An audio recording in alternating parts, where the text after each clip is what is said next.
This is Mises Weekends with your host, Jeff Deist. Welcome back, ladies and gentlemen, to another episode of Mises Weekends. We're joined today by a friend of the Mises Institute, comedian, stand-up comic, frequent guest on Fox News, and host of his own Part of the Problem show, Dave Smith, coming to us from New York City this morning. So, Dave, thanks very much for joining. Thank you. Thanks for having me. It's an honor to be here. Well, I don't know you personally. I know you're friends with Tom Woods and some other people who are close to the Mises Institute. Tell us a little bit about how you came to be a Rothbardian anarcho-capitalist. I'm told you grew up a Jewish kid in Park Slope. Is this correct? That is correct. And I was always, I think I considered myself fairly left-wing always, because that's just what you have to be there. I mean, I remember reading Murray Rothbard said when he was being a Jew, I think in the 40s or something, he said that the choice was between being a communist sympathizer or a card-carrying member. Like, that was the range. And to me, it was like growing up in Park Slope, it was like you could either be like a all the way radical lefty or a Democrat. Like, that was the range of acceptable opinion. And then I got I was very anti-war during the George W. Bush years. Okay. And then I saw Ron Paul in the Ron Paul Giuliani moment, and that was my introduction to libertarianism. And then I made the huge mistake of reading all about it, and then I got sucked in the wormhole, and now I'm here. But yeah, I found Tom Woods and Peter Schiff, and then once I started reading Murray Rothbard, it was all over from there.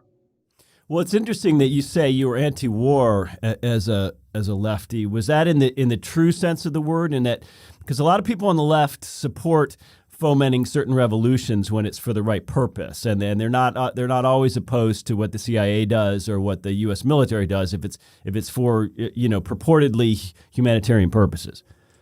Right. Well, I guess when I was like. I was born in 1983. I was 18 or 19 when 9/11 happened. So I was just coming in. It was under George W. Bush, and so when it was a Republican who was getting us into disastrous wars, the left was all in being anti-war. So at the time, I thought we were like really anti-war, and then as I went in the more libertarian direction and Obama came in, I found out that it wasn't, as you're pointing out, that it wasn't really. The Democrats weren't so anti-war, and the left didn't even really seem to care about being anti-war. And then, Ron Paul really made, because I kind of felt like the Democrats were the anti-war candidate, were the anti-war party. And then when I saw Ron Paul, I was like, wow, this guy's really anti-war. And that was kind of one of the things he revealed, was then looking back at the Democrats and then starting to read about the history of the Democratic Party, and you realize, oh, they're not anti-war at all. And in fact, all the Democrats who are celebrated by all the modern liberals, like every one of them, were huge warmongers. Like everyone, it's like Wilson and FDR and LBJ, like all the guys who they still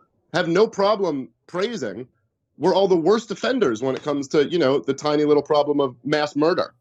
Well, but now there's this connection in the left's mind, unfortunately, that anti-war means provincial. That, if you're anti-war, you're also anti-globalism, you're also anti-universalism. And that this is some sort of fevered isolationist mindset as opposed to a peaceable mindset, which I think was the point that Ron was trying to make. Yeah, well, I mean, today it's gotten so crazy. All I see now, the only anti-war movement I see is actually coming out of the right. And I see a lot of people who are upset with Trump for not following through on his campaign promises to get us out of some of these wars. But that's right. It seems like if Trump can bomb the heck out of the third world, and that'll be like the only day that the left leaves him alone. Like that day, they're like, okay, fine, but he better not say anything offensive to transgender people. That would be like a really big offense. But just bomb a third world country, okay, that's normal. That seems to be where we're at. No, it is sad. I want to talk to you a little bit about your professional life. Is being a libertarian part of your identity as a comic? Does it come through? Is it something that's hurt you or helped you in your career? Well, it definitely comes through. I'm putting out my debut comedy special. It's coming out this month. It's Dave Smith Libertas, so you can look for that. And there's no question. I mean, in the same sense that I think, it's like, does being a libertarian come through for you in terms of being a parent or being it's like, yeah, it's a part of your life. I mean, it's kind of, It becomes who you are. And I personally think, I just think we live in profoundly hilarious times. And I can't not, so that bleeds into my comedy. I mean, literally the whole thing that the ridiculous, baseless like accusations that come at the Mises Institute, I find hilarious. I mean, like you've got well, you're accused of being the most diabolical dog whistler of all time. Like your plan is going to be to spread Jewish philosophers who believe in freedom, and then once you've got everyone suckered in, you'll dog whistle. Like this is the plan. And then we have a party whose candidate openly said that Jews have to make Nazi cakes. Like that's them. And they're slamming everybody else. Like I just see that as hilarious. I see the anti-Trump thing as hilarious. The fact that Obama was deporting people and was at war every day, and they don't care. There's just so much funny in that. So that does bleed through in my comedy all the time. Now, whether that's helped or hurt me, I don't really know. I guess I could have played it a different way and maybe gone down a different path. When I go into the Fox News gigs, I have the distinct feeling that if I was like a really passionate neoconservative, I would have moved up the ranks a little bit faster. But, who knows? The whole thing about Fox News, I've gotten to know Judge Napolitano a little bit, and I've spoken to John Stoss a little bit. I mean, no offense to any of your colleagues at Fox, and I want them to have you on. I want them to have Michael Malice on. But when I'm watching any cable news show, I get the strong sense that the people on those shows are not necessarily any smarter or better informed than me or any other viewer. Yeah, I get this sense that there's a dumbing down and kind of an unseriousness to the affair.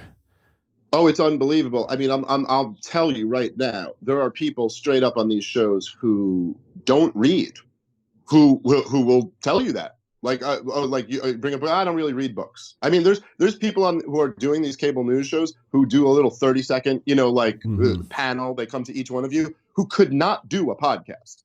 They could not sit down and talk for an hour and a half on these issues without exposing themselves. Just exposing themselves. I mean, and it's right. And then of course you also have a few people in there who are very, very smart. And that is not to say everyone who disagrees with us. Like there are, smart people. There are smart neocons and smart other, but. There's a lot of that. And then the issues are just incredibly dumbed down. And even the really brilliant people, like Judge Napolitano, he gets like a minute to get off the one thing that they want him to get off, which is like, okay, so why should Hillary Clinton be in jail? Now move away from, why also the Republicans are just as bad. And so, I mean, look, when he had Freedom Watch, he got a lot of really good stuff off on that show. And then we saw how that ended. Well, but you're out there, you're performing, you're in New York City, you're going on Fox News. There's a cultural component to all this. And you and I were talking off air about how libertarians are bad at inserting themselves into the cultural flow of things. And Michael Malice has talked about this. He said, the libertarian think tank model isn't working. It's kind of dead. And that doesn't offend me. I don't consider the Mises Institute a think tank because we're not trying to influence policy. We're trying to get directly to people. Talk about how libertarians are bad at culture and how we don't have a lot of cultural icons, and people on the left have plenty. Yeah, well, the left, I mean, if you don't think culture matters, like if you're a libertarian and this is what I've really learned over the last, year and a half, how much I didn't realize this at first. But I mean, if you don't think culture matters, then just take a look at the left and what they've done over the last 50 years. If you don't think culture matters, and if you think the left has created this culture where saying mean words is worse than, any state offense. And that just can't work for libertarians. Like, we need something. So, yeah, I think you're right. I think far too often, like, the establishment wing of the libertarians, if you want to call it that, they just suck up to the left.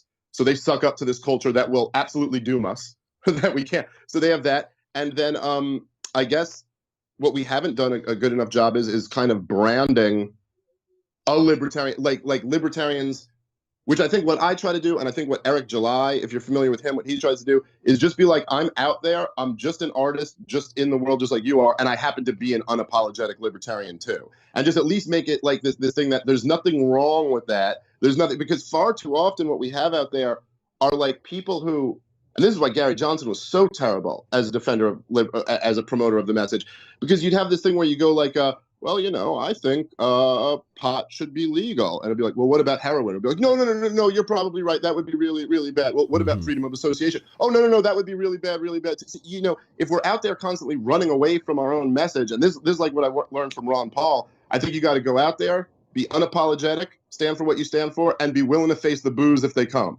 Like, that's what Ron Paul was always willing to do. It's like, hey, if I get booed out of here, then that's fine. And then he did that to the point that he was getting cheered out of the stadium. But at first, if you remember, I mean, you were there closer than any of us were. It seemed like he was just like, look, I'll just go do this. I'll get booed out of the house, and then that's fine. I'll stick to my principles. Yeah. And like, we all come around in this age of the internet. We're like, I'm 34 and I get to go out on the road and I have like all my fans come out and I have a podcast with a big platform now. Like, I have so much more support than he ever had. He didn't have that until he was in his 70s, probably, And so I look at those guys like Rothbard and Ron Paul. It's like, oh man, if they could keep doing it, then we got to keep fighting. I think I got off from what your question actually was. Well, but there's this tension between libertarian desire to have a cool factor and libertarian, which Ron didn't have, but by being so pure and sticking to his message, he actually won a lot of converts that maybe Gary Johnson didn't. And the only analogy I can think of is that if you look at mainline Protestant churches, they're trying to have happy, clappy services and let people wear shorts, and of course they're losing people in these denominations, whereas the denominations that are more orthodox or sticking, as a matter of doctrine, more to Scripture, are gaining adherents. So it seems like when we try to water things down, it doesn't work. No, I completely agree with you. And I get the idea that maybe kind of a left-wing idea that you don't want a culture that like is really nasty or demonizes people who live an alternative lifestyle, right? Like, and we don't want that either. We want people to be free to do what they want to do. That's, if you want to go live a crazy alternative lifestyle, that's on you. Go do that. However, it seems like today you have almost a cultural split where one side kind of, prefers the traditional lifestyle, and then the other side just wants to praise anything that is an alternative lifestyle and is completely hostile towards traditional, which is just that's like unworkable. I mean, like that's not going to create a society that is going to have self-reliant people who are like smart enough to not think they need to depend on the state. There's no chance of that. So I'm just kind of come to the conclusion that we do need to, at least libertarians kind of need to learn our cultural lesson, and a lot of these other people need to learn their economic lesson. I think I'm badly quoting Hoppe, who said something on this line. But like, I've just kind of come to the conclusion that, okay, maybe the right wing isn't perfect in their culture, but we have to have some type of traditional order, like some type of family, promotion of family, like raise your kids, don't abandon them, be good to people, have communities. I mean, this stuff doesn't happen with left-wing culture. Well, I mean, elaborating on this idea of the cool factor, I don't know if you saw this. I didn't watch it, but I read some accounts. Apparently the MTV Video and Music Awards the other night were this dreary affair, and there's this conformity that's just enforced on anybody who wants to be in the performing arts or who is on the left side of the culture. And I certainly suspect that the left is kind of freaking out over having lost some of the cool or the edgy factor to some of these new self-appointed journalists, people who have platforms on YouTube, people who have platforms on Twitter. I think they're really worried about losing the cool factor, especially among young people. Yeah, I think you're right. And I think the fact that there's just something, they'll say like being establishment or being traditional is the new counterculture, or like not having a tattoo is the new having a tattoo. It's like after a while you get to this thing where it flips, where the establishment, the media, Hollywood, your college professors, like everyone's in line with this same way of thinking. So how cool is it really to just agree with all look, say whatever you want, right? Like I may sit there and be like, there might be like some Trump guy who's saying things that like we don't necessarily agree with, like say he's like, protectionism and bomb the crap out of the Middle East. And, some of the stuff we didn't like maybe that Trump was saying, right? But I would still recognize that a kid who puts on a Make America Great Again hat on a college campus, he is demonstrating a lot more courage than somebody who throws on a Black Lives Matter shirt on a college campus. That's just the truth. Whatever you agree with either of those sides at all. And I have seen a thing where the right, and I think this is something that I hesitate to sloppily use the term alt-right, but like a lot of the more popular right-wing people who have come up, people like Lauren Southern and like some of those like people, they've been able to capture on what you're talking about, that there's like almost a cool factor that's up for grabs. That it's like, well, here you can actually rebel against the system in a way that's kind of like, that takes a little bit more courage. So I think I see what you're talking about. The left wing is upset because they might be losing that, but that's something maybe positive. Because like you said before, Ron Paul he almost did take the cool factor after a while just because he showed so much courage. So maybe we can reclaim that. Part of our ability to reclaim that has been new platforms in the internet, which has obviously been a huge boon to the libertarian movement because it was such a great equalizer. It's not hard to imagine a world in which, let's say, comic Dave Smith loses his platforms. Google says you're a bad guy. You no longer show up in our search results. Twitter says sayonara. YouTube takes your videos down. Libertarians tend to talk about state power. Talk a little bit about corporate power and whether we should be worried about it. Yeah, well, I remember Tom Woods made this point on his show a couple months back that there's no debate about it, that's the real threat to free speech right now. It's not the state in America, which I'd like it to be. That fits my narrative a little bit better. That would be a little bit simpler for me. But no, and this is part of been my realization over the last few years, that it's like, oh, that's not enough. So the fact that the government isn't infringing on free speech, like, okay, or not that they're not at all, but we want them to not be. That's one thing. But then you realize if anybody who's to the right of Hillary Clinton can't speak on a college campus, well, that's a pretty big problem too. And what you said, yeah, look, I've personally had that fear, and that's why I have, we set up our own podcast network. My friend Louis J. Gomez, who's a comedian, he set it up at gasdigitalnetwork.com. And you guys have like the Mises Institute, of course, and you want to have your own thing. I'm prepared for the fact that, I could get kicked off of iTunes and Google. But just to get back to what we were saying before, it's like, that's one of the things that woke me up to like, oh no, we actually need as libertarians to like promote a culture that says, oh, we believe in free speech. You have to kind of have like, we have to get on board with almost like a backlash to like when Google or YouTube or any of these people do pull someone off, there has to be another market force that's like all of us saying like, no, we support this being a platform for free speech. I mean, I saw it was one of Ron Paul's videos got flagged recently as being inappropriate for children. I mean, if Ron Paul is inappropriate for children. Ron Paul has delivered thousands of children. He's responsible for children, and he's the most family-friendly human being on the planet. I share your concern. That's a very dangerous, slippery slope. But there's a little more to it, because we tend to think of corporate power in terms of its nexus with the state and fascism. In other words, when Google shares data with NSA, we say, okay, that's a meld of corporate and state power. That's the path to fascism, and we rightfully worry about that. But to the extent Google is a private company, when it simply says, as a private company, we control our search results, we control our algorithms. We've decided Dave Smith's a bad guy, and so when we're not going to have his videos or whatever show up in our search results. In a sense, that is private action by a private company, and it then becomes incumbent on you, Dave, to go build a new search engine that finds your results. But our critics, certainly among them the alt-right, would say, ha, ha, ha, you libertarians, look, you've been focused on the state all this time, and it turns out it's awfully hard to build a search engine that competes with Google, so now what are you going to do?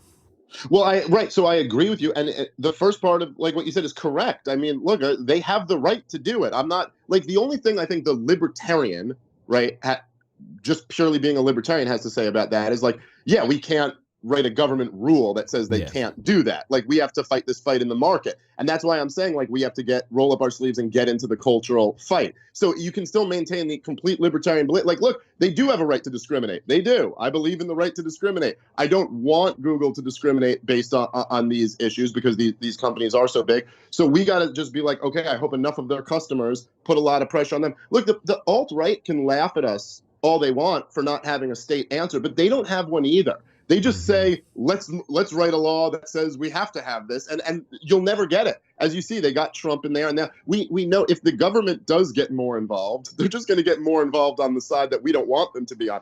It's not so much that, like, there is a market failure there. There is, but government is still a worse failure. So, like, I think we still have to fight that fight in the market. But when you talk about libertarians being involved and getting out there, you know, I'm a little older than you. I've always had a sense that libertarians are kind of over here. And then the Republicans and Democrats and mainstream media were over here, and that we've been apart. You know, part of the talk I gave a couple of weeks ago that weirdly turned out to be controversial was to try to integrate libertarianism more as just a part of ordinary society. And in other words, your neighbor is 6 foot tall. Your neighbor has blue eyes. Your neighbor's a particular religion. Your neighbor's a libertarian. In other words, just making that sort of part and parcel of ordinary life and the world as it is, as opposed to this kind of off to the side ideology that we in other words, how do we escape this libertarian ghetto that we sometimes find ourselves in? And it's also an echo chamber. For all of our infighting, you know, we do tend to talk to each other more than we ought when we ought to be talking to other people. So how do we escape the ghetto?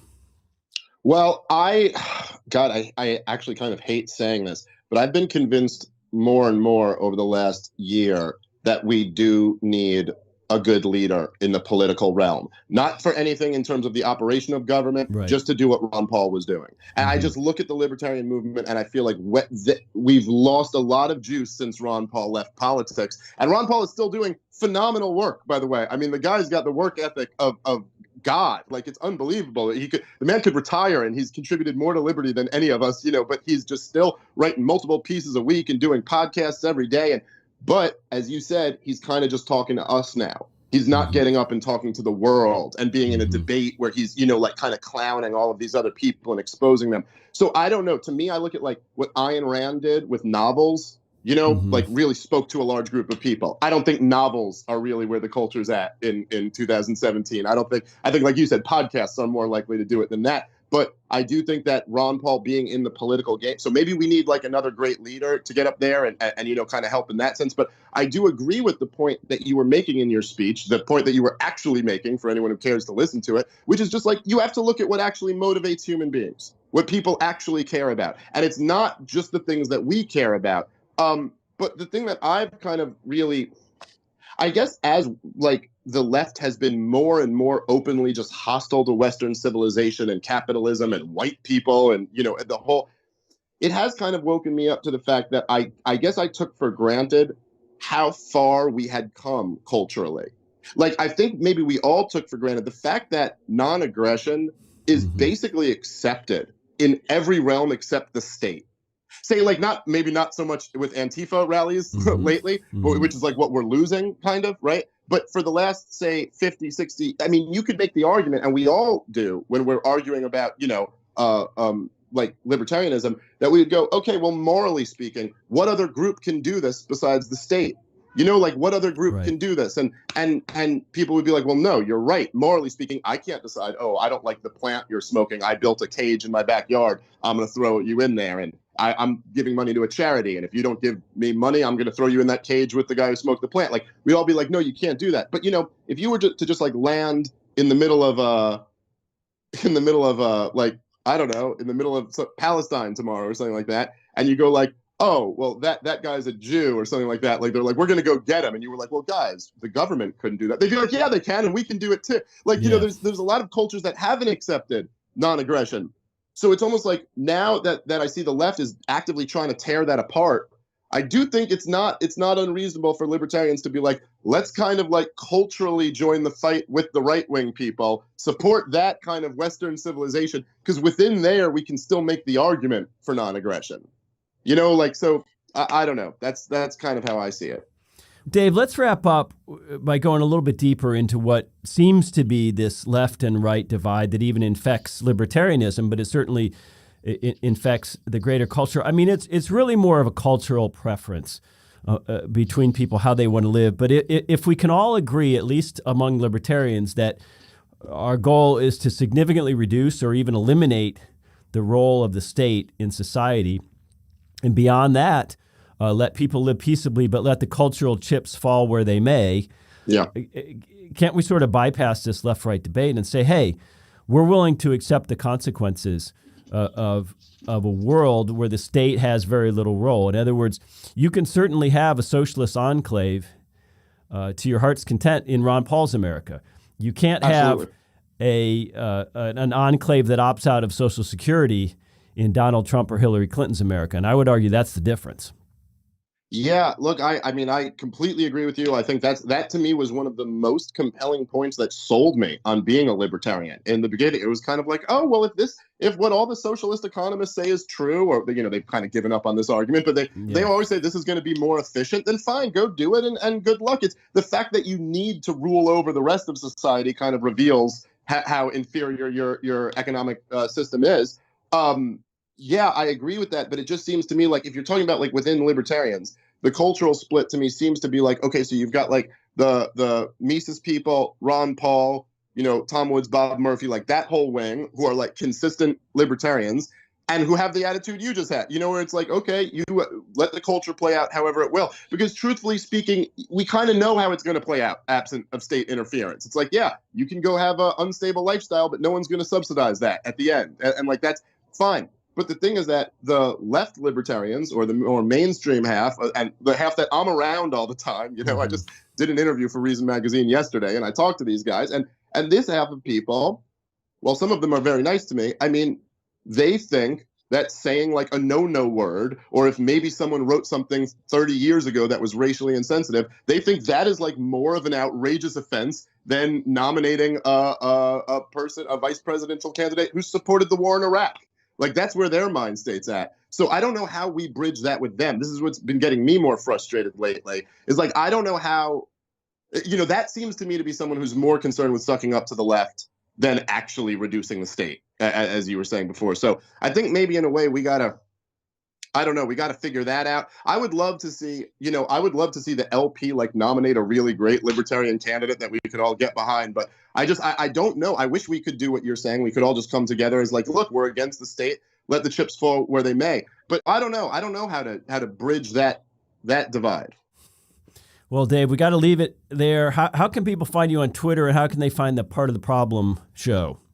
Part of the problem is on gasdigitalnetwork.com. You can also find it on iTunes and YouTube for now, but right. We'll see about that. But Comic Dave Smith on Twitter. Also, I'll be on the Contra Cruise with your favorite people, okay. Tom Woods and Bob Murphy, next month. So if you guys look for that. Hey, thanks so much for your time. It was great talking to you. Ladies and gentlemen, have a great weekend.